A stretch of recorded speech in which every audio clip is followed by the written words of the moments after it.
Hello everyone, welcome to banking study centre YouTube channel. This is your mentor Ashish Bhalerao and I hope आप सभी लोग बहुत अच्छे होंगे और आपका प्रिपरेशन भी बहुत अच्छे से चल रहा होगा। इसी बात के साथ आज के सेशन की शुरुआत करते हैं, जिसमें हम लोग देखने वाले हैं प्रॉफिट एंड लॉस का लेक्चर 4। इसके पहले हम लोगों ने 3 लेक्चर ऑलरेडी डिस्कस कर चुके हैं, जिसमें हम लोगों ने पहले लेक्चर में देखा कि बेसिक कॉन्सेप्ट क्या होता है, सीपी किसको बोला जाता है, एसपी किसको बोला जाता है, डिस्काउंट किसको बोला जाता है। देन हम लोगों ने सेकंड लेक्चर में देखा कि डिस्काउंट के कैसे कैसे टाइप्स होते हैं, इक्विवेलेंट डिस्काउंट हम लोग कैसे निकालते हैं। देन थर्ड लेक्चर में हम लोगों ने बहुत सारे क्वेश्चन भी डिस्कस किए। तो आज हम लोग लास्ट लेक्चर डिस्कस करने वाले प्रॉफिट एंड लॉस का, जिसमें हम लोग और भी बहुत अच्छे अच्छे टाइप्स के, मतलब एग्जाम में किस टाइप का फ्रेमिंग होता है और उस टाइप के फ्रेमिंग को कैसे हम लोगों को सॉल्व करने का अप्रोच होना चाहिए हमारा, तो उसका डिस्कशन हम लोग आज करेंगे। तो शुरुआत करते हैं आज के सेशन की। आगे बढ़ते हम लोग देखते हैं यहाँ पे क्या है। यहाँ पे दिख रहा है आपको बैंकिंग क्लासेस, मतलब हमारा जो ऑफलाइन बैचेस है, तो उसके बारे में इंफॉर्मेशन है। जहाँ आपको मतलब और भी फर्दर इंफॉर्मेशन चाहिए तो नीचे दिए गए नंबर पे आप कॉल कर सकते हैं या फिर डायरेक्ट एड्रेस में विजिट भी कर सकते हैं। तो आगे बढ़ते हम लोग आज के लेक्चर के लिए जो बेसिक कॉन्सेप्ट लोगों को डिस्कस करना होगा। तो देखो, जैसे बेसिक कॉन्सेप्ट तो हम लोगों ने ऑलरेडी 3-4 चैप्टर से बहुत सारे बेसिक कॉन्सेप्ट हम लोगों ने डिस्कस कर लिए। तो फिर भी मैं एक बार रिवाइज करना चाहता हूँ। जैसे हम लोगों ने देखा था कि हम लोगों को कभी भी अगर प्रॉफिट, मतलब कभी भी हम लोगों को अगर डिस्काउंट परसेंट, सबसे पहले तो हम लोगों को क्या निकालना पड़ेगा, प्रॉफिट परसेंट निकालना पड़ेगा। तो प्रॉफिट परसेंट हम लोग कैसे निकालते हैं, तो सबसे पहले प्रॉफिट डिवाइडेड बाय प्रॉफिट और लॉस परसेंट हमेशा निकलते हैं किस पे, सीपी पे, कॉस्ट प्राइस पे। तो प्रॉफिट कहाँ से पता चलेगा, तो प्रॉफिट हमको पता चलता है, प्रॉफिट जो भी प्रॉफिट, जितना भी प्रॉफिट हुआ होगा डिवाइडेड बाय सीपी इनटू 100 करेंगे तो क्या निकलेगा, प्रॉफिट परसेंट निकलेगा। उसके बाद में लॉस परसेंट निकालना है, तो मैं कहाँ से निकालूंगा, वही काम करूंगा। लॉस कितना हुआ ये हमको पता करना पड़ेगा। अब लॉस कहाँ से पता कर सकते हैं, तो हम लोग सीपी माइनस एसपी कर सकते हैं, ठीक है। और ये हमेशा निकलता है किस पे, तो सीपी पे निकलता है। अगर मेरे को डिस्काउंट परसेंट चाहिए, है ना, पहले तो मार्कअप परसेंट होता है ना, पहले मार्क होता है फिर डिस्काउंट मिलता है। पहले मार्कअप परसेंट अगर मेरे को चाहिए तो मेरे को क्या क्या चाहिए, मतलब मैं कैसे करता हूँ। मार्कअप परसेंट मेरे को कहाँ से मिलता है, एमपी माइनस सीपी। और ये हमेशा किस पे पता चलता है, सीपी पे ही पता चलता है। इनटू 100 करेंगे, मार्कअप परसेंट मिल जाएगा। उसके बाद में मेरे को अगर डिस्काउंट परसेंट चाहिए, तो डिस्काउंट जितना भी दिया गया होगा, है ना, डिस्काउंट जितना भी दिया गया होगा वो किस पे डिस्काउंट देते हैं हम लोग, मार्क प्राइस पे डिस्काउंट देते हैं। तो डिस्काउंट परसेंट भी हमेशा किस पे निकलता है, मार्क प्राइस पे। तो ये सारे 4 पॉइंट्स के बारे में हम लोगों ने ऑलरेडी फर्स्ट लेक्चर से लेके 3 लेक्चर तक यही सारा मतलब डिस्कशन किया है। तो जो भी स्टूडेंट ये लेक्चर पहली बार देख रहे हैं उन लोगों से रिक्वेस्ट है कि वो इसके पहले भी 3 लेक्चर प्रॉफिट एंड लॉस के हो चुके हैं, जो कि आपको प्लेलिस्ट में अगर आप जाओगे, जिसमें क्वांटिटेटिव एप्टीट्यूड के प्लेलिस्ट में अगर आप जाओगे, तो उसमें आपको बेसिक से लेके, मतलब मल्टीप्लिकेशन ट्रिक से लेके स्क्वायर रूट, क्यूब, ये सारा चीजें आपको स्टेप बाय स्टेप पूरा सारा प्लेलिस्ट आपको दिखेगा। तो वहां जाके आप बिल्कुल इसके पहले के भी लेक्चर देख सकते हो, क्योंकि डायरेक्टली अगर आप ये लेक्चर देखोगे तो थोड़ा सा समझने में परेशानी हो सकती है। तो ये सारा चीजें हम लोगों ने डिस्कस किया था। आगे बढ़ते मैं इसको इरेज कर रहा हूँ। आज हम लोगों को क्या देखना है, आपने देखा होगा कि बहुत सारे टाइप की क्वेश्चन फ्रेमिंग होती है। इसके पहले मैंने ये फ्रेमिंग नहीं लिया है, तो लेकिन मैं आपको बताना चाहता हूँ कि जब भी बोला जाता है कि a shopkeeper observe that 12 selling price of 12 articles is equals to the cost price of 9 articles, then what is the profit percent। ऐसा कुछ सवाल पूछा जाता है कि इतने की सेलिंग प्राइस, इतने आर्टिकल्स के सेलिंग प्राइस इतने आर्टिकल के कॉस्ट प्राइस के बराबर है, तो बताइए प्रॉफिट परसेंट कितना होगा। तो एक एग्जांपल लेते हैं। जैसे बोल दिया क्वेश्चन ने, एग्जाम मतलब क्वेश्चन ने बोल दिया कि 12 आर्टिकल के सेलिंग प्राइस, यहाँ पे लिखता हूँ,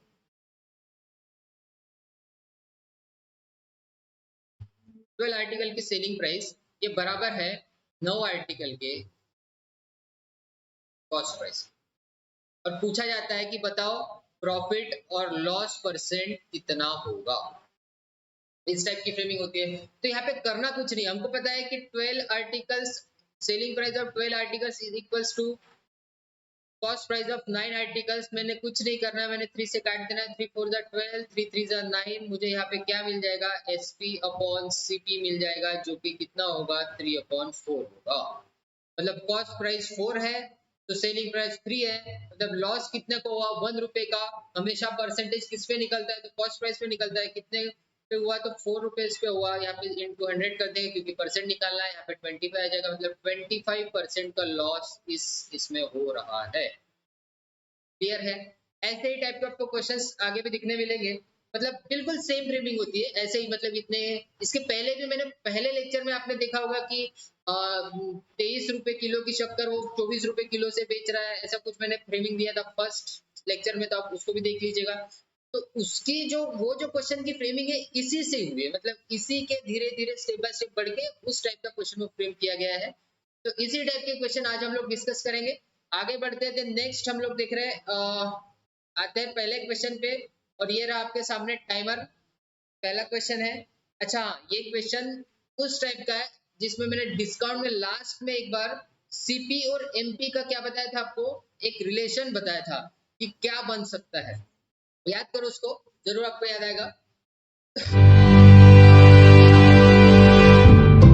ठीक है, तो मैंने क्या बताया था फिर से एक बार मैं आपको रिवाइज कर देता हूँ। देखो जब भी हम लोग प्रॉफिट परसेंट या फिर लॉस परसेंट निकालते हैं ना, तो ये हम लोग किस पे निकालते हैं, सेलिंग प्राइस और कॉस्ट प्राइस दोनों पे ही निकालते हैं, है ना, कॉस्ट प्राइस और सेलिंग प्राइस पे निकालते हैं। और जब भी डिस्काउंट परसेंट हम लोग जब निकालते हैं, किस पे निकालते हैं, सेलिंग प्राइस और मार्क प्राइस पे निकालते हैं। अब दोनों में देखा जाए तो एसपी जो है, सेलिंग प्राइस जो है वो इक्वल है, तो इसको क्या मीडिएटर मान के मैं एमपी मतलब मार्क प्राइस और सीपी में मैं कुछ रिलेशन बना सकता हूँ क्या, मैं जरूर बना सकता हूँ। देखो क्या बनेगा, एमपी अपॉन सीपी अगर मैं करूँ तो यहाँ पे क्या होगा 100 प्लस प्रॉफिट परसेंट, और यहाँ पे क्या होगा 100 माइनस डिस्काउंट परसेंट। ठीक है, अब ये जो फ्रेमिंग है इस टाइप की फ्रेमिंग बिल्कुल आप ही के सामने है। देखो ऊपर क्वेश्चन पढ़ता हूं मैं, यहाँ पे क्या बोला गया, merchant gain 20% after giving a discount of 10%। अब मर्चेंट क्या करता है कि उसको 20% प्रॉफिट होता है जब 10% डिस्काउंट देता है। अब फिर बोला गया if shopkeeper would not allow any kind of discount then what will be his profit. अब बोलते हैं कि वो अगर डिस्काउंट ही ना दे तो उसको प्रॉफिट कितना होगा। अगर मान लो कि उसको अगर डिस्काउंट ही नहीं मिल रहा है तो वो अपना आर्टिकल मार्क प्राइस पे बेच रहा है, एमआरपी पे बेच रहा है। अगर वो डिस्काउंट नहीं दे रहा मतलब एमआरपी बेच रहा है, मतलब सेलिंग प्राइस ही क्या हो गई एमआरपी, अगर एमआरपी ही क्या हो गई सेलिंग प्राइस हो गई। क्लियर है? तो अब देखो यहाँ पे मेरे पास प्रॉफिट परसेंट भी है, मेरे पास डिस्काउंट परसेंट भी है, तो क्या मैं इसमें डायरेक्टली, अब देखो इसके अलावा भी आंसर आ सकता है, ऐसा नहीं कि यही फॉर्मूला इसी से आंसर निकलेगा, इसके अलावा भी आंसर आ सकता है, लेकिन ये स्टेप पे आने के लिए आपको 2-3 स्टेप पहले करने पड़ेंगे। तो ये शॉर्टकट टाइप का है, तो आपको ध्यान रखना है कि एमपी और सीपी में कैसे रिलेशन बनता है। तो मैं यहाँ पे कुछ नहीं करूंगा, 100 माइनस प्रॉफिट परसेंट कितना है तो 20 में 20 ऐड कर दूंगा, यहाँ पे 100 माइनस डिस्काउंट परसेंट कितना है तो यहाँ पे मैं 10 माइनस कर दूंगा, यहाँ पे कितना आ जाएगा 120 अपॉन 90 आएगा, 0 कैंसिल आउट कर दूंगा, 3 3 9 3 4 12 हो जाएगा। मतलब मेरे पास रिलेशन क्या मिल गया 4/3। किसका मिला, इसका रिलेशन मिला, तो यहाँ पे देखो दिख रहा होगा शायद, किसका मिला एमपी और सीपी। मतलब कॉस्ट प्राइस 3 है तो एमपी मीन सेलिंग प्राइस है, क्योंकि उसने क्या किया डिस्काउंट ही नहीं दिया, मतलब सेलिंग प्राइस हम लोग उसको बोल सकते हैं, मार्क प्राइस पे बेच दिया। अब उसको प्रॉफिट कितने का हुआ 1 रुपए का, कितने पे हुआ तो 3 रुपीज पे, यहाँ पे इंटू 100 करेंगे तो यहाँ पे 3 से अगर काटूंगा तो 3 3 9 3 3 9 33.3333 आते रहेगा, 33.33% का उसको क्या हुआ है प्रॉफिट हुआ है। तो हमेशा याद रखना है कि एमपी और सीपी में किस टाइप का रिलेशन बनता है। सो आगे बढ़ते हैं नेक्स्ट क्वेश्चन की तरफ। ये रहा आपके सामने नेक्स्ट क्वेश्चन और ये रहा आपके सामने टाइमर। अब ये क्वेश्चन उसी टाइप का है जिस टाइप का मैंने बेसिक कॉन्सेप्ट पे डिस्कस किया कि इतने आर्टिकल्स के सेलिंग प्राइस के कीमत इतने आर्टिकल्स की कॉस्ट प्राइस के बराबर है, ऐसा कुछ उसी टाइप का है। सॉल्व करना है इसको भी।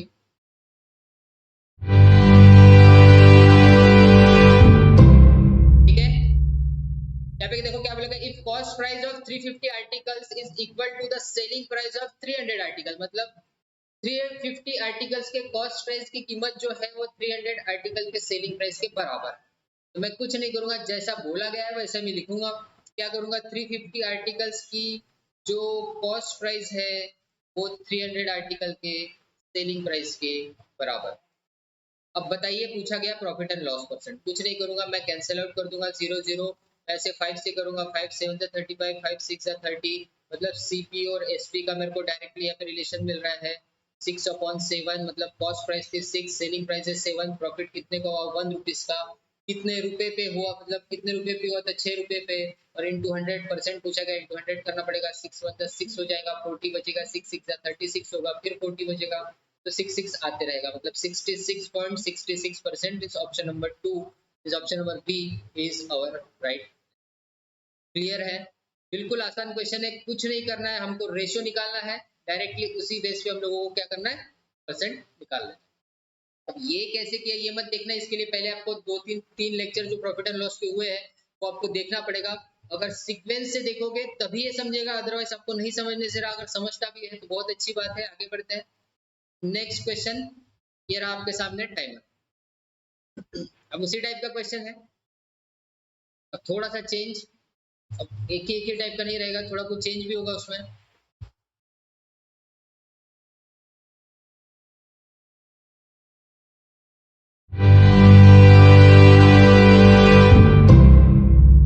देखो क्या बोला गया, shopkeeper observe that after selling 33 articles he earn a profit of selling price of 11 articles. अब देखो यहाँ पे क्या बोला गया है कि जब वो 33 आर्टिकल को बेचता है तो उसको प्रॉफिट होता है 11 आर्टिकल के सेलिंग प्राइस के बराबर। क्लियर? क्या बोला गया है, मेरे को एक बात बताओ, उस मेरे को पता है प्रॉफिट पता है कितना है, अर्न मींस क्या होता है तो प्रॉफिट, अर्न अ प्रॉफिट यहाँ पे बोला गया है, प्रॉफिट कितना हो रहा है उसको, प्रॉफिट की अगर मैं बात करूं तो कितना हो रहा है, उसको हो रहा है selling price of 11 article, 11 article के सेलिंग प्राइस का उसको प्रॉफिट हो रहा है। अब प्रॉफिट कब निकलता है और प्रॉफिट निकलता कैसे, हमको प्रॉफिट का फॉर्मूला पता है, क्या करते हैं हम लोग, selling price minus cost price is equal to profit. बचपन से पढ़ते आ रहे, 8 9 10 से हम लोग ये पढ़ते आ रहे हैं, क्या पढ़ते आ रहे हैं, देखो यहाँ पे मैंने क्या बोला कि selling price minus cost price equals to profit. कोई नया फॉर्मूला नहीं है, बहुत पुराना फॉर्मूला है, कई सालों से हम लोग यूज करते आ रहे हैं। तो सेलिंग प्राइस, मेरे को एक बात बताओ, जब वो 33 आर्टिकल को बेच रहा है तो 33 आर्टिकल की सेलिंग प्राइस भी तो लगेगी, ठीक है, तो यहाँ पे मैं क्या करूंगा, selling price of 33 articles minus, अब 33 आर्टिकल अगर बेच रहा है तो 33 आर्टिकल खरीदे भी होंगे, मतलब उसका कॉस्ट प्राइस भी होगा, तो देखो cost price of 33 articles equals to profit कितना है, तो सेलिंग प्राइस ऑफ 11 आर्टिकल। समझ में आ रहा है? अब मैं कुछ नहीं करूंगा, इक्वेशन को सॉल्व करूंगा। अब मैं क्या करूंगा, अब सेलिंग प्राइस को, सेलिंग प्राइस यहाँ पे है, यहाँ से इधर लेके आऊंगा, देखो यार एक्चुअल में ये बन क्या रहा है 33, अब ये यहाँ पे क्या बन रहा है 33 SP माइनस 33 CP है ना, इक्वल्स टू 11 SP। अब SP से SP घटेगा तो SP को इधर लेके आऊंगा, 33 SP माइनस 11 SP, और CP को उधर लेके जाऊंगा, माइनस का प्लस हो जाएगा, 33 CP हो जाएगा वो, ठीक है। अब यहाँ पे अगर 33 से 11 माइनस करूंगा 22 SP आ गया यहाँ पे, और यहाँ पे मेरे को पता है कि 33 CP ऑलरेडी है, तो मैं 3 11 से काट दूंगा, 11 3 33, 11 2 22, मतलब 2 SP इक्वल्स टू 3 CP। देखो स्टेप बाय स्टेप बता रहा हूँ, अब SP और CP का अगर मैं फॉर्मूला मतलब रेशियो निकालूंगा तो 3/2 आएगा, मतलब चीज खरीदा कितने में था 2 रुपए में, बेचा कितने में 3 रुपए में, प्रॉफिट कितने रुपए का हुआ 1 रुपए का, कितने पे हुआ 2 रुपए पे हुआ, तो ओवरऑल कितना हुआ, कितना हुआ 50% का प्रॉफिट हम लोगों को इस बिजनेस में हुआ है। Option number second is our right answer. आगे बढ़ते हैं, नेक्स्ट क्वेश्चन, जिनको नहीं समझ रहा है एक बार फिर से रिपीट करके, पहली बात तो जो लोगों ने 3 लेक्चर नहीं देखे, इसके पहले के 3 लेक्चर नहीं देखे, उन्होंने देखना ही नहीं, उनको समझना ही नहीं है, ठीक है, उन्होंने पहले प्लेलिस्ट में जाके वो सारे लेक्चर्स देखना है, उसके बाद में ये लेक्चर को हाथ लगाना है। आगे बढ़ते हैं नेक्स्ट क्वेश्चन, और ये रहा आपके सामने टाइम, 20 सेकंड्स का टाइम है, उसी टाइप का क्वेश्चन है।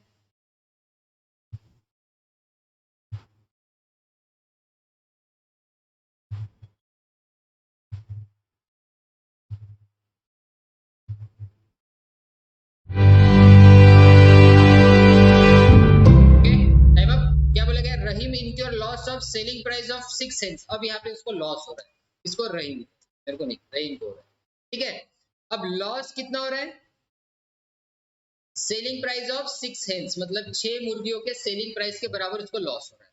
अब लॉस कैसा निकलता है, जैसे मैंने बताया कि प्रॉफिट कैसा निकालते हैं हम लोग बचपन से जानते हैं, तो लॉस कैसा निकालते हैं ये भी हम लोग बचपन से जानते हैं। हम लोग कुछ नहीं करते, हम लोग कॉस्ट प्राइस में से सेलिंग प्राइस घटा देते हैं, क्योंकि कॉस्ट प्राइस बड़ी होती है, लॉस हो रहा है, और इक्वल्स टू क्या निकल जाता है, लॉस। आफ्टर सेलिंग 144 हेंस, देखो Rahim incur loss of selling price of 4 hens after selling 144 hens, मतलब 144 हेंस मुर्गियां बेचने के बाद उसको 6 हेंस के सेलिंग प्राइस के बराबर क्या हो रहा है, लॉस हो रहा है। क्लियर है? आगे बढ़ते हैं। कॉस्ट प्राइस, अब कॉस्ट प्राइस कितना होगा, तो 144, अच्छा 140 या नहीं, यहाँ पे जैसा लिखा है cost price of 144 hens minus selling price of 144 hens equals to loss कितना है, सेलिंग प्राइस ऑफ 6 हेंस। अब मैं कुछ नहीं करूंगा, मैं क्या करूंगा, यहाँ पे देखो क्या बोला गया है कि 144 CP minus 144 SP equals to 6 SP. ठीक है, तो एसपी को उधर लेके जाऊंगा, 144 सीपी मेरा इधर बचेगा, वहां पे 6 एसपी, यहाँ पे माइनस से वहां जाके प्लस हो जाएगा, 144 एसपी हो जाएगा। देन यहाँ पे अगर देखूंगा तो 150 एसपी हो जाएगा, और यहाँ पे एज इट इज मेरा 144 सीपी बचा है, तो मैं सीपी अपॉन एसपी का अगर ये निकालता हूँ तो कितना हो जाएगा, तो यहाँ पे 150 एज इट इज बचेगा, और वो डिनोमिनेटर में आ जाएगा 144। मतलब कॉस्ट प्राइस थी 150, उसने बेचा 144, 144 में उसको लॉस कितने का हुआ है, 6 रुपए का, कितने रुपए पे, 150 रुपए में। मतलब अब यहाँ पे मैं काट दूंगा तो यहाँ पे 3 से जाएगा, यहाँ पे 2 से जाएगा, 3 2 जा 6 हो जाएगा, 2 इंटू 2 करेंगे 4 आएगा, मतलब 4% का उसको क्या हो रहा है, लॉस हो रहा है। 4% का उसको क्या हो रहा है, लॉस हो रहा है। आगे बढ़ते हैं नेक्स्ट क्वेश्चन, क्वेश्चन नंबर 5, और ये रहा आपके सामने टाइमर। इंपॉर्टेंट क्वेश्चन है, थोड़ा सा लेवल अब बढ़ गया है यहाँ पे, एक ही लाइन में ऐसे, मतलब इसके पहले ऑलरेडी हम लोगों ने बहुत सारे वन लाइनर क्वेश्चन कर लिए, तो हम लोगों को थोड़ा लेवल बढ़ाना भी पड़ेगा। वैसे देखा जाए तो क्वेश्चन बहुत ज्यादा हार्ड नहीं है। देखो क्या बोला गया है, after selling 10 goats a man earn profit of selling price of 3 hence. जब वो 10 गोट्स बेचता है तब उसको प्रॉफिट कितना होता है, तो 3 हेंस के सेलिंग प्राइस के बराबर। तो ना मेरे को गोट का सेलिंग प्राइस पता है, ना मेरे को हेन का सेलिंग प्राइस पता है, मैं आगे पढ़ूंगा। While after selling 10 hens, he incurred loss of selling price of 2 goats. अब बोलता है कि जब 10 मुर्गियां बेचता है, 10 हेन्स बेचता है, तो उसको 2 गोट्स के सेलिंग प्राइस के बराबर क्या होता है, लॉस। तो मेरे को यहाँ पे ना गोट का ये पता है, ना सेलिंग प्राइस, ना कॉस्ट प्राइस, ना हेन्स का सेलिंग प्राइस, ना कॉस्ट प्राइस, तो मेरे को वो पहले निकालना पड़ेगा। आगे देखते क्या बोला, if cost price of a goat is 2 times to that of hens. अब मेरे को यहाँ पे रेशियो मिल गया किसका, कॉस्ट प्राइस का। मैं यहाँ पे सबसे पहले तो लिखूं गोट, फिर लिखूं मैं हेन। ठीक है, अब मैं यहाँ पे कॉस्ट प्राइस अगर लिखता हूँ तो कॉस्ट प्राइस कितना है, तो यहाँ पे देखो बोला गया है कि cost price of goat is 2 times to that of hens. मतलब यहाँ पे मेरे को रेशियो मिल गया 2:1 का, मतलब हेन्स अगर 1 रुपए की है तो गोट 2 रुपए की। यहाँ पे बोला गया है 2 टाइम्स, गोट का जो कॉस्ट प्राइस है 2 टाइम्स है, मतलब हेन्स अगर 1 है तो गोट का 2, मतलब रेशियो मिल गया। अब मेरे को दोनों का सेलिंग प्राइस तो पता नहीं है, आगे दिया है कि कहीं, आगे दिया भी नहीं है। अब मैं सेलिंग प्राइस गोट का मान लेता हूँ ए, और हेन का मान लेता हूँ बी। ठीक है, अब आते हैं हम लोग, आगे बोला गया numerical value of profit and loss are equal. अब प्रॉफिट और लॉस कब निकलता है, जब हमारे पास प्रॉफिट होगा, जब हमारे पास सेलिंग प्राइस होगी, जब हमारे पास कॉस्ट प्राइस होगा, तभी तो निकलेगा। तो सबसे पहले तो मेरे को पहले इसमें जाता हूँ, after selling goods a man earn profit of selling price of 3। अब मेरे को एक बात बताओ कि कॉस्ट प्राइस मेरे को पता है कि एक गोट की कॉस्ट प्राइस कितनी है, 2 रुपए। तो 10 गोट की कॉस्ट प्राइस कितनी हो जाएगी, क्योंकि वो 10 गोट बेच रहा है, कितनी हो जाएंगी, तो 10 इंटू 2 करूंगा, कितनी हो जाएगी, तो 20 हो जाएगी। मतलब कॉस्ट प्राइस कितनी हो गई, 20। अब इसको क्या हो रहा है, तो उसको पहले इसमें क्या हो रहा है, तो प्रॉफिट हो रहा है। अब प्रॉफिट कितने का हो रहा है, तो 3 हेन्स के सेलिंग प्राइस के बराबर हो रहा है। तो एक हेन का सेलिंग प्राइस क्या है, तो बी है। अब 3 हेन का सेलिंग प्राइस क्या होगा, तो 3 इंटू बी करेंगे, मतलब 3 बी होगा, बराबर है। अब प्रॉफिट परसेंट कैसे निकलता है, तो profit upon cost price into 100, ऐसे ही प्रॉफिट निकलता है, बराबर ना। Profit divided by cost price into 100 कर दे तभी तो प्रॉफिट परसेंट निकलता है। तो मेरे को यहाँ पे इसका प्रॉफिट परसेंट तो मिल गया। ये किसका हो गया, ये मैंने कर दिया बोट पर, पहले लाइन का मतलब यहाँ से यहाँ तक। अब आगे बोलते हैं वाइल आफ्टर सेलिंग 10 हेन्स, अब हेन्स की बारी, तो मेरे को पता है कि 10 हेन्स बेचने के लिए उसको 10 हेन्स की कॉस्ट प्राइस भी लगेगी। कितना होगा? दूसरा लाइन में यहाँ पे दे देता हूँ 1 और यहाँ पे दे देता हूँ 2। तो 10 हेन्स की कॉस्ट प्राइस कितनी होगी? एक हेन की कॉस्ट प्राइस कितनी? 1। तो 10 की कितनी? 10 हो जाएगी।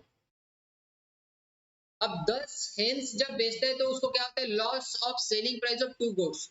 तो 2 गोट्स के सेलिंग प्राइस के बराबर उसको लॉस होता है। तो एक गोट की सेलिंग प्राइस कितनी? ए है, तो 2 गोट की सेलिंग प्राइस कितनी होगी? 2A होगी, बराबर है। अब लॉस परसेंट निकलता कैसे है? मैंने बताया है पहले, loss divided by cost price into 100। ठीक है, और यही बोला गया है numerical value of profit percent and loss percent are equal. मतलब ये जो दोनों है, अच्छा ये कह रहे हैं, ये जो दोनों है क्या है? इक्वल है। तो इसका इक्वेशन बनेगा, कैसे बनेगा? तो यहाँ पे 3b upon 20 into 100 equals to 2a upon 10 into 100। दोनों इक्वल हो गए। भी कुछ नहीं करना है, सिंप्लीफिकेशन काट देंगे, 100 कैंसिल आउट, यहाँ से 0 0 कैंसिल आउट, 2 उधर चले जाएगा, 4 आ जाएगा, मतलब यहाँ पे 3b इक्वल्स टू 4a हो जाएगा। तो मैं b अपॉन a का अगर रेशियो निकालता हूँ तो यहाँ पे निकल जाएगा 4/3, और मेरे को रेशियो किसका पूछा है? Selling price.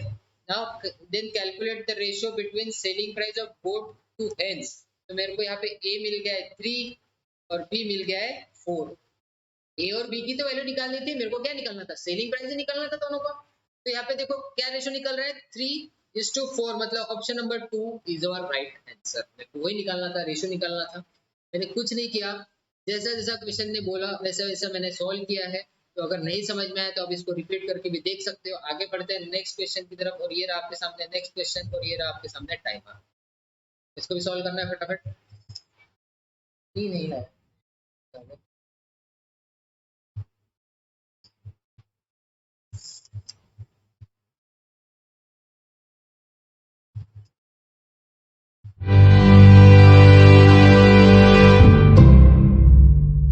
Time up. ठीक है, यहाँ पे एक क्वेश्चन में थोड़ा सा मुझे मिस्टेक लग रहा है। यहाँ पे ये 11 नहीं है, 11 1/9 क्या है? यहाँ पे लिख रहा हूँ मैं 11 1/9%, क्योंकि 11 आएगा तो वो डेसिमल में चलेगा। 11 1/9। अब देखो आते हैं क्वेश्चन पे, profit earn after selling a bucket in ₹700 is 11 1/9। मतलब 700 बकेट बेचने के बाद उसको 11 1/9% more than the loss incurred on selling of the bucket in ₹510। देखो लाइन का मतलब समझो, क्या बोला गया है कि जब वो 700 रुपए में बकेट बेचता है तब उसको 11 1/9% मोर प्रॉफिट होता है। कब से? जब वो 510 रुपए से बकेट बेचने का जब लॉस होता है तो उससे ज्यादा उसको प्रॉफिट होता है। जितना 510 रुपए में बकेट को बेचने के बाद जितना उसको लॉस हुआ, उतना ही 700 रुपए में बकेट बेचने के बाद उसको क्या हुआ? उससे 11 1/9%। अब 11 1/9% का अगर मैं निकालू तो 1/9 आएगा। ठीक है, 1/9 आएगा। अगर मैं यहाँ पे देखूं, अब देखो यहाँ पे सीधी सी बात है कि 700 में बेच रहा है, उसको क्या हो रहा है? प्रॉफिट हो रहा है। ठीक है, 510 में बेच रहा है, उसको क्या हो रहा है? लॉस हो रहा है। मतलब कॉस्ट प्राइस तो इसके बीच में ही कहीं तो होगी। और जो प्रॉफिट और लॉस का जो मार्जिन है, प्रॉफिट और लॉस का जो मार्जिन है, तो इस 700 और 510 के ही बीच में कहीं तो होगा। बराबर कि नहीं बराबर? क्योंकि जब वो 700 रुपए में बेच रहा है तो उसको क्या हो रहा है? प्रॉफिट हो रहा है। अब 510 में बेच रहा है, उसको लॉस हो रहा है, मतलब कॉस्ट प्राइस तो उनके बीच में ही कहीं तो होगी। क्लियर है? अब बोला गया है कि उसको, अब आगे क्या बोला गया है? 700 एंड 510, तो दोनों के बीच का मार्जिन कितना है? क्योंकि देखो कॉस्ट प्राइस उन्हीं दो के बीच में है, प्रॉफिट लॉस उन्हीं दो के बीच में है। अब मैं मार्जिन अगर निकालूं तो मैं 700 माइनस अगर 510 करता हूं तो कितना आ जाएगा? यहाँ पे 9 आएगा, सॉरी यहाँ पे तो 0 ही आएगा, यहाँ पे 9 आएगा। और यहाँ पे 1 आएगा, मतलब 190 का मार्जिन है। तो 190 के ही मार्जिन में यहाँ पे या एक को या तो इसमें सीपीसी में आ रहा है ना, क्या हो रहा है, इसमें ही प्रॉफिट और इसमें ही लॉस। इसमें मान लेते हैं कि प्रॉफिट और इसमें मान लेते हैं लॉस। अब 11 1/9% क्या ज्यादा है, प्रॉफिट ज्यादा है, किससे, लॉस से ज्यादा है। मतलब लॉस होगा 9 तो प्रॉफिट होगा 10। अब ये सारा जो चीजें है ना, फ्रैक्शन और फिर फ्रैक्शन से परसेंटेज हुई, ये सारा आपको प्लेलिस्ट में मिल जाएगा। प्लेलिस्ट में जाके देख लीजिएगा। परसेंटेज भी मैंने कंप्लीट कर लिया, रेशियो प्रोपोर्शन भी कंप्लीट हो चुका है ना। उसके बाद में हम लोगों ने प्रॉफिट एंड लॉस को हाथ लगाया है।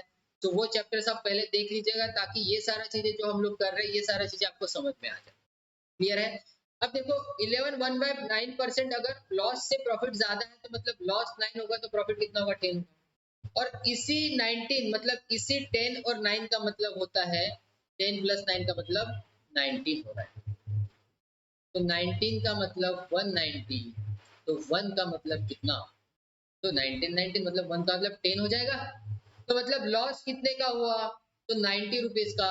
प्रॉफिट कितने का हुआ, 1 यूनिट की वैल्यू अगर 10 है तो 10 यूनिट की वैल्यू 100, और 1 यूनिट की वैल्यू 10 है तो 9 यूनिट की वैल्यू कितनी, इंटू 10। ये भी अब आपको सारा चीजें मिलेगा, रेशियो प्रोपोर्शन, ये सारी चीजें मिल जाएगा। क्लियर है। मतलब यहाँ पे मेरे को निकालना क्या था, अब मैं यहाँ पे कॉस्ट प्राइस निकाल सकता हूँ। मतलब जब उसने 700 रुपए में चीज बेची तो उसको प्रॉफिट हुआ 100 रुपए का, और जब उसने 510 रुपए में चीज बेची उसको लॉस हुआ 90 रुपए का।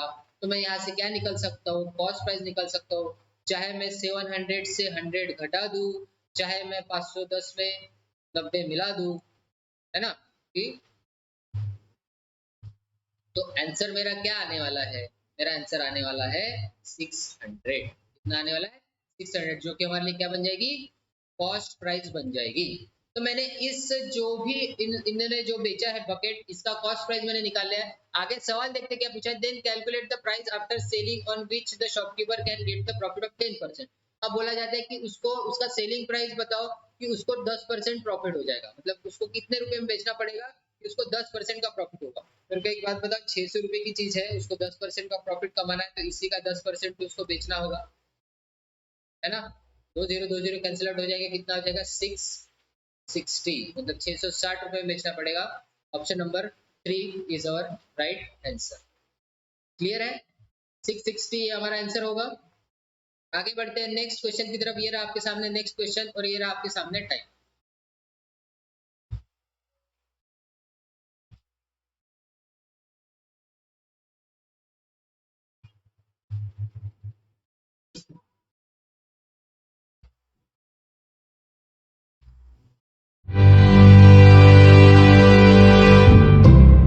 देखो क्या बोलेगा, man purchase 1 radio and 1 clock in ₹2160, he sold the radio 9% profit and clock on 3% loss। तो देखो ऐसे टाइप के क्वेश्चन के लिए हमेशा हम लोग क्या करेंगे, एलिगेशन लगा देंगे, है ना। अब एलिगेशन, वो भी आपको प्लेलिस्ट में मिलेगा। मिक्सर एंड एलिगेशन आपने देखा होगा, वो चैप्टर भी आप देख लेना है, वो भी चैप्टर का प्लेलिस्ट में अपडेट कर चुका हूं मैं। एलिगेशन लगा देना, जब भी कभी बोला जाए कि एक वैल्यू को 2 बनाना है, फिर 2 को 1 बनाना है, और उनका आखिरी में रेशियो ही निकालना है, तो आग बूंद करके क्या करने का, एलिगेशन लगाने का। अब यहाँ पे बोला गया है कि 260 रुपए में उसने क्या किया, 2 चीजें खरीदा। कौन सी चीजें खरीदा, सबसे पहले चीजें खरीदा, तो सबसे पहली चीज थी रेडियो। दूसरी चीज थी खरीदा उसने, क्या खरीदा, क्लॉक। ठीक है। अब दोनों का क्या दिया गया है, प्रॉफिट परसेंट दिया गया है, लॉस परसेंट दिया गया है। अब देखो यहाँ पे रेडियो जब वो खरीदता है तो उसको प्रॉफिट कितने का हो रहा है, तो 9% का, मतलब +9 कर दूंगा मैं यहाँ पे। क्लॉक जब वो बेच रहा है, अच्छा वो खरीद के बेच रहा है, तो लॉस कितने का हो रहा है, तो 3% का, मतलब -3% में यहाँ पे लिख दूंगा। अब क्या बोलते हैं कि overall business he earn profit of 1%। अब दोनों जब वो दोनों का जब मार्जिन करता है तो उसको क्या होता है, प्रॉफिट होता है 1% का। ठीक है। अब कुछ नहीं करूंगा, बड़े नंबर से छोटा नंबर घटा दूंगा। अब 9 में से 1 माइनस करूंगा, कितना हो जाएगा, 8 आ जाएगा। ठीक है।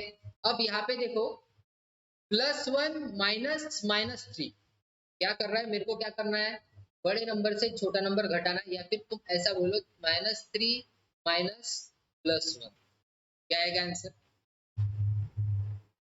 क्या आएगा, 4 ही आएगा। ठीक है। अब मेरे को रेशियो मिल गया, यहाँ पे 1:2 मेरे को मिल गया है रेशियो। तो ये जो 3 जो दिखा रहा है, मतलब ये जो दिखा रहा है, ये रेशियो क्या मिला, इस 2160, मतलब इनका जो पार्ट डिस्ट्रीब्यूशन उसने किया था कि रेडियो में कितना डाला था, क्लॉक में कितना डाला था, ये हमको मिला। आगे हमको यही पूछा गया है, then calculate CP of the clock. Clock का सीपी क्या है, क्योंकि मैन ने परचेस किया था 2160 रुपए में, उसने एक चीज बेची थी 9% प्रॉफिट से, दूसरी चीज बेची थी 3% लॉस से। एलिगेशन हम लोगों ने लगा दिया, हम लोगों ने रेशियो निकाल लिया। अब यहाँ पे मेरे को पता चल गया कि इसी 3 का मतलब 2 + 1 3, और इसी 3 की वैल्यू हो गई 2160। तो 3 यूनिट की वैल्यू अगर 2160, तो 1 यूनिट का वैल्यू कितना हो जाएगा, तो 7 3 21, 3 2 6, मतलब 721 यूनिट का वैल्यू हो जाएगा। मेरे को क्या निकालना था, सीपी ऑफ क्लॉक, क्लॉक का वैल्यू निकालना था। तो क्लॉक का कितना है 2, मतलब यहाँ पे इंटू 2 करूंगा तो 1440 मेरा आंसर आ जाएगा। 720 इंटू 2 करना पड़ेगा। 1 यूनिट का वैल्यू अगर 720 है, तो ये 2 यूनिट का वैल्यू किसका है, क्लॉक का है। 1 यूनिट का वैल्यू किसका है, रेडियो का। क्लियर। आगे बढ़ते हैं, नेक्स्ट क्वेश्चन इसी के तरह है, और इसके लिए भी ये रहा आपके सामने टाइमर। उसमें भी वही है, Rahul purchase 1 TV and 1 AC, मतलब 51,000 में पार्ट 2 करना है। एलिगेशन इसमें भी आग मूंद के लगा देना है, एलिगेशन बिल्कुल कोई टेंशन नहीं लेना है, एलिगेशन लगा देना है।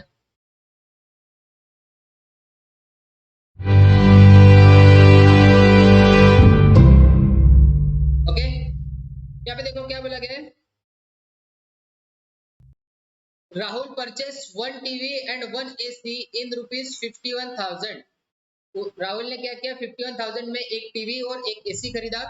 Now he sold the TV at 10% profit. तो मैं कुछ नहीं करूंगा, 51,000 में उसने क्या किया, टीवी और क्या खरीदा, एसी खरीदा।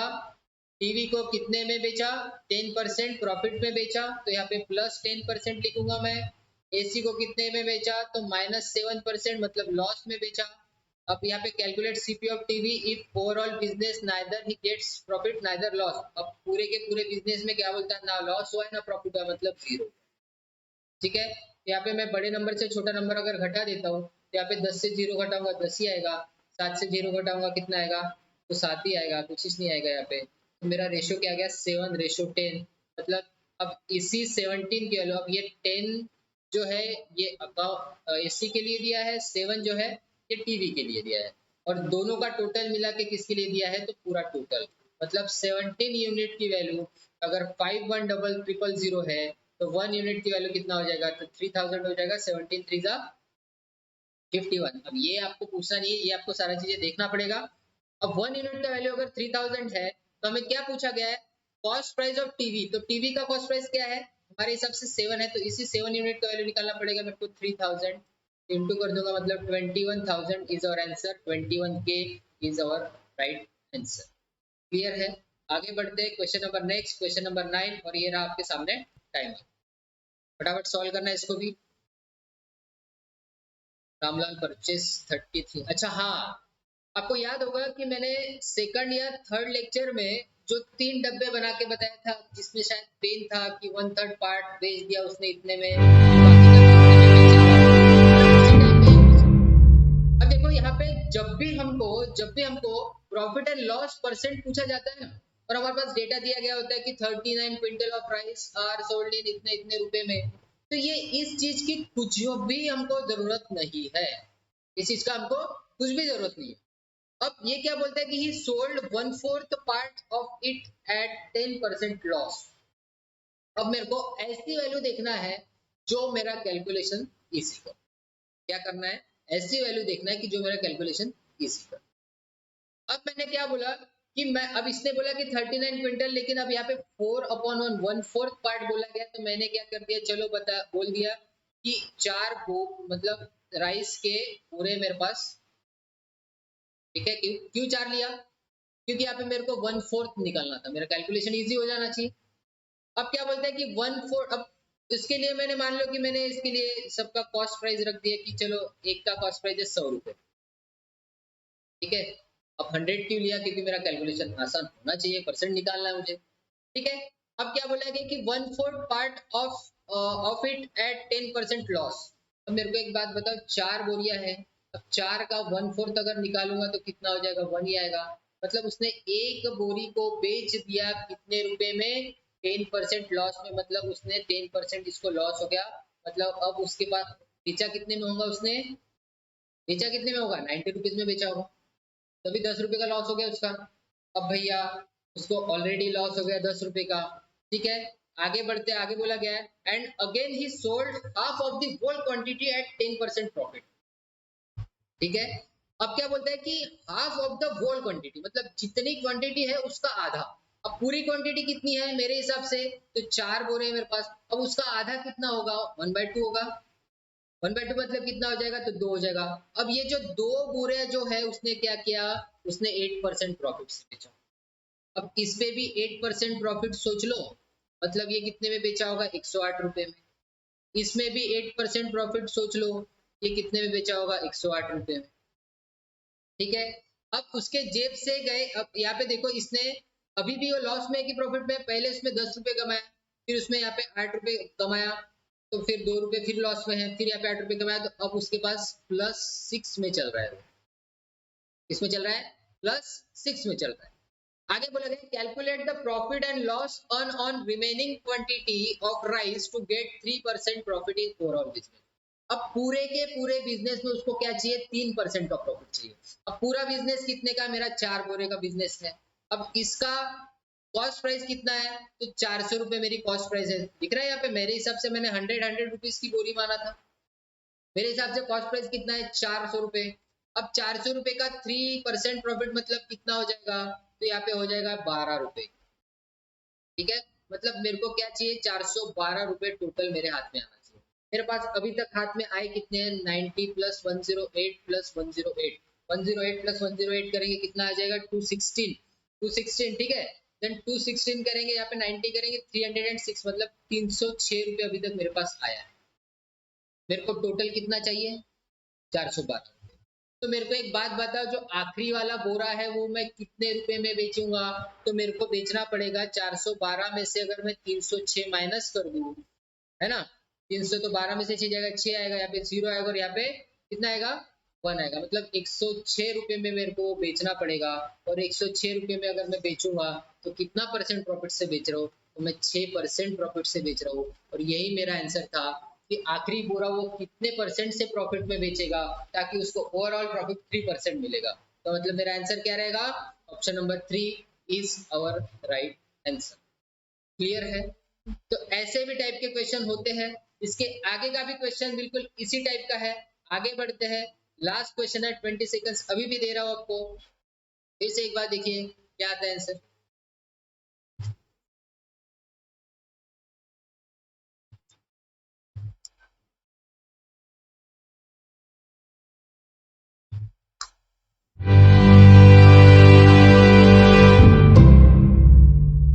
देखो उसी टाइप का क्वेश्चन है, क्या बोलेगा, Mayank purchase a plot in ₹10,45,000।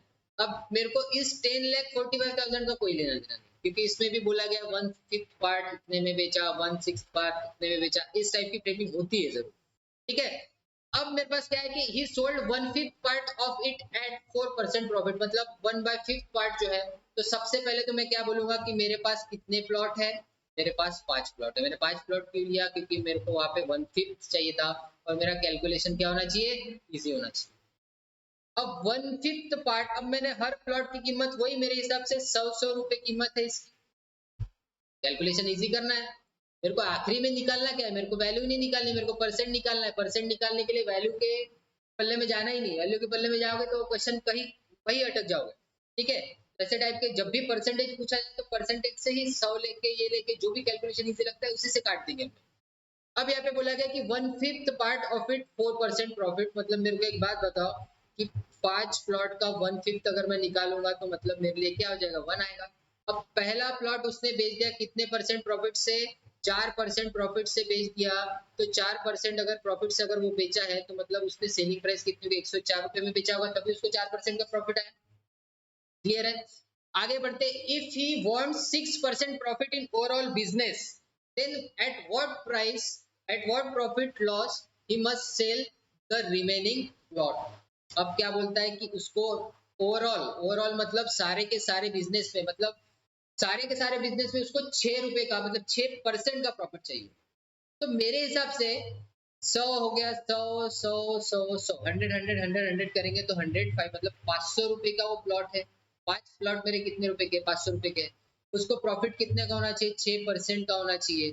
तो 6% का प्रॉफिट अगर होना चाहिए तो 30 रुपीज की, 30 रुपीज का उसको क्या चाहिए, प्रॉफिट चाहिए। मतलब मेरे को टोटल कितना आना चाहिए मेरे पास, 530 रुपए आना चाहिए, तब मेरे को ओवरऑल कितना प्रॉफिट होगा, 6% का प्रॉफिट। क्लियर है। अब यहाँ पे देखो, मैंने 104 रुपए तो यहाँ पे कमा लिए हैं, है ना। 104 रुपए तो मैंने यहाँ पे कमा लिए हैं। अब मेरे को और कितना कमाना है, तो यहाँ पे 6 हो गया, यहाँ पे 2 हो गया और यहाँ पे 4 हो गया। मेरे को 426 रुपए कितना कमाना है, 426 रुपए कमाना है। अब 426 रुपए अगर कमाना है मतलब 400 प्रॉफिट ही कमाना है। 426 कमाना है मतलब मेरे को हर बार प्रॉफिट ही कमाना है, क्योंकि मैं अब यहाँ पे अगर देखूंगा तो 26 रुपए मेरे को ऊपर के कमाने के हैं, और वो भी 4 इसमें मैं डिवाइड करूंगा, 4 6 24 एंड 4 5 20, मतलब 6.5% का प्रॉफिट मेरे को हर इस पे लेना पड़ेगा। मतलब मेरे को यहाँ पे भी कितने में बेचना पड़ेगा, 106.5 में बेचना पड़ेगा, यहाँ पे भी 106.5 में बेचना पड़ेगा, यहाँ पे भी 106.5 में बेचना पड़ेगा, और यहाँ पे भी 106.5 में बेचना पड़ेगा। तब जाके मेरे को ओवरऑल कितने का होगा, ओवरऑल प्रॉफिट होगा कितने का, 530 रुपए का, जो कि इसके कितना परसेंट है, 3%, नहीं सॉरी 6% प्रॉफिट, क्योंकि आप पूरा लिख के दे रहा हूँ 30, 500 प्लस 30 करेंगे 530 हो जाएगा। तो मतलब हर इसमें मैंने कितना प्रॉफिट किया, तो 6.5% का, 6.5% का, 6.5% का और 6.5% का प्रॉफिट मैंने लिया। मतलब मेरा आंसर क्या रहेगा, ऑप्शन नंबर 4। क्लियर है। तो ये हमारे प्रॉफिट एंड लॉस यहाँ पे समाप्त होता है। इसके बाद में हम लोग compound interest and simple interest, पहले तो हम लोग सिंपल इंटरेस्ट पढ़ेंगे, उसके बाद में कंपाउंड इंटरेस्ट पढ़ेंगे। ऐसे ही हम लोग आगे भी लेक्चर्स आपके लिए लाते रहेंगे, तो आप इसको कंटिन्यू वे में प्लेलिस्ट में जाके पहले चैप्टर से अगर आप देखोगे, तो पहले लेक्चर से अगर आप देखोगे तो सारा चीजें अच्छे से समझ में आएगा। अदरवाइज आपको समझने में थोड़ी सी दिक्कत जाएगी। मैं उम्मीद करता हूँ कि आपको ये लेक्चर बहुत अच्छा लगा होगा, बहुत अच्छा नहीं भी लगा होगा, जैसे भी लगा होगा, तो इस लेक्चर को लाइक करना है, शेयर करना है, और जितने ज्यादा आपके फ्रेंड्स लोग होंगे उनके बीच में उनको भी बताना है कि यहाँ पे हम लोग घर बैठे सारे चैप्टर्स का कॉन्सेप्ट क्लियर कर सकते हैं। तब तक के लिए टाटा बाय बाय, अपना बहुत बहुत ख्याल रखिएगा और हमारे साथ हमेशा जुड़ते रहिएगा। फिर मिलते हैं हमारे अगले लेक्चर में। Thank you so much.